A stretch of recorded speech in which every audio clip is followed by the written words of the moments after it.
আসসালামু আলাইকুম এভরিওয়ান, কেমন আছেন সবাই? নতুন আরেকটি ব্লগে আপনাদের সবাইকে আমার চ্যানেলে আবারও ওয়েলকাম। তো অনেক দিন পরে আজকে আবার একটি ব্লগ শেয়ার করতেছি। আসলে আগে আমি মোটামুটি রেগুলারই ব্লগ দিলেও এখন অনেক দিন পর পর দেওয়া হচ্ছে। তো এটার একটা রিজন আছে, খুব শীঘ্রই আপনাদের সাথে ওটা শেয়ার করব। তো এখানে দেখতে পাচ্ছেন আমার হাতে গোলাপ, আসলে এটা পেয়ে আমি খুবই খুশি হয়ে গেছি। আমার হাজব্যান্ড আমার জন্য নিয়ে আসছিল।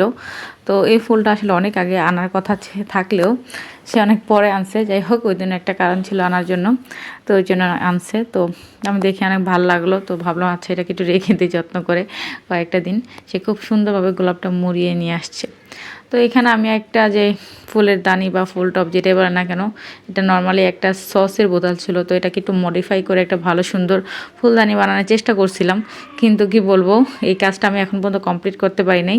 শুরু করছি বেশ কয়েক মাস আগে, কিন্তু এখন পর্যন্ত এটা কমপ্লিট হয় নাই। উল্টো এটা যে ফার্স্ট দিন যেটুকু করছি ওটুকু ছিল, বাকি আর কিছুই করিনি, জাস্ট একটা কোট দিয়ে রাখছি সাদা।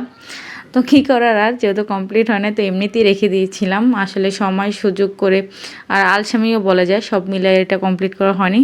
তো দেখি পরে করব, তো এটা রেখে দিচ্ছি। তো আম্মু আবার এখানে আমার জন্য মালটা কেটে নিয়ে আসছে, তো এখন আমি মালটাটা খেয়ে নিচ্ছিলাম। খেতে বেশ ভালোই ছিল, মিষ্টি ছিল। ইদানিং যে মালটাগুলা বাজার থেকে আনা হয় ওগুলো টক টক টাইপের থাকে, যদি বা মালটা আবার টক মিষ্টি ভালো লাগে, কিন্তু এই মালটাটা খেতে খুবই ভালো ছিল।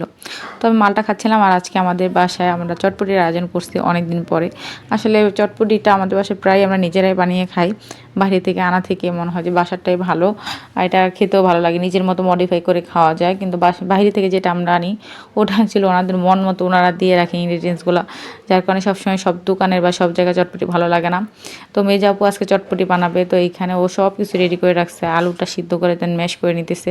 এটা অ্যাকচুয়ালি সবগুলা জিনিস একসাথেই দিয়ে দিবে, এই যে চটপটির যে ডালটা, যেটা আপনি ডাল, তো এটাও সিদ্ধ হয়ে গেছে। তো এটার ভিতরে ও সব মোটামুটি দিয়ে দিবে, দেন পরে যার যার যা লাগে ওইটা সে বাড়তি করে নিবে, মানে অল্প করে সব কিছু আগে দিয়ে নিবে। তো এইভাবে করলে কি হয় যে সুবিধা হয়, বারবার সব কিছু দেওয়া লাগে না, যার যেটা বেশি প্রয়োজন হয় ওটা করবে। তো এর ভিতরে আবার মাছও রেডি করে নিচ্ছে, আজকে রাতেরবেলা মাছ ফ্রাই করবে, এখানে এটা তেলাপিয়া মাছ রেডি করছে। তো এই যে আলুটা ম্যাশ করে, মানে ম্যাশ বলতে পুরোপুরি ম্যাশ করে নাই, আধা ভাঙ্গা করছে, আধা ভাঙ্গা করে এই চটপটি ডালের সাথে দিয়ে নিচ্ছে। তো এতে করে কি হয় যে চটপটিটা গরমও থাকে আর খেতেও ভালো লাগে। লবণ টবণ সব কিছু পরিমাণ মতো দিয়ে নিছে, আর কারো যদি বেশি লাগে সে নিয়ে নেবে। আর এখানে সব কেটে নিচ্ছে, ডিম, ধনিয়া পাতা, দেন আরও যা যা লাগবে, আর এখানে যে শুকনো মশলাগুলো আলাদা করে নিয়ে নিছে। তো আমরা যে চটপটি মশলা পাওয়া যায় বাজারে ওইটাও ব্যবহার করি, ওটা অত বেশি দিই না, অল্প দিই, আর ঘরোয়া মশলাগুলো দিই। এখানে পাঁচফোড়নের গুঁড়া, দেন ধনিয়ার গুঁড়া, তারপরে আবার যে লবণ, তো বিট লবণ নিচ্ছিলাম, আবার সাথে সাদা লবণ নিচ্ছি, আর এখানে টেস্টিং সল্ট যদিও বা নিচ্ছিলাম, কিন্তু আমরা এটা দিই নাই পরে আর। আর এখানে লেবু কেটে নিচ্ছি, যে তেঁতুলের টক খাবে না সে লেবু টক খাবে, আমাদের বাসা আবার আমি সাফিন আমরা লেবু টকটা বেশি পছন্দ করি। তো এই যে এখানে চটপটি মশলা যেটা, সেটা কিন্তু প্রথমে দেয় নাই, ওটা যার যেটুকু লাগে সে পরে নিয়ে নেবে, যেহেতু এই মশলাটা একটু ঝাল, আর বাচ্চারা কিন্তু ঝাল খেতে পারে না, এই জন্য যে ঝালটা ওইটা কিন্তু দিই না। একসাথে কিন্তু পাতিলে থাকতেই সব মশলা দিয়ে নিছিল আপু। আর এখানে শুধুমাত্র যে কাঁচা জিনিসগুলো যে আছে, কাঁচা পেঁয়াজ, ধনিয়া পাতা, দেন কাঁচা মরিচ, এগুলো আর কি দিয়ে নিচ্ছে। আর যেহেতু বাচ্চারা ঝাল খেতে পারবে না, তো ওদেরটা তো মরিচ দেয় না, পরে চিলি ফ্লেক্স রাখছে, কাঁচামরিচ রাখছে, যার যার ঝাল বেশি পছন্দ তার এইভাবে দিয়ে নেবে। তো এই যে এখানে আমি আমার জন্য বানিয়ে নিচ্ছিলাম আলাদা করে আগে, আমি আবার তেঁতুলের টকটা আজকে নিব না, লেবু টক দিয়ে খাবো এর জন্য। তো এটা খেতে কিন্তু বেশ মজা হয়েছিল। আবার এখানে যে আমি একটু বিট লবণও দিয়েছিলাম। তো চটপটি রান্না এভাবে বাসায় বানিয়ে খেতে আমাদের বেশ ভালো লাগে, আর মনে হয় যে বাহির থেকে এভাবে ঘরে বানায় খেলে আনলিমিটেড খাওয়া যায়।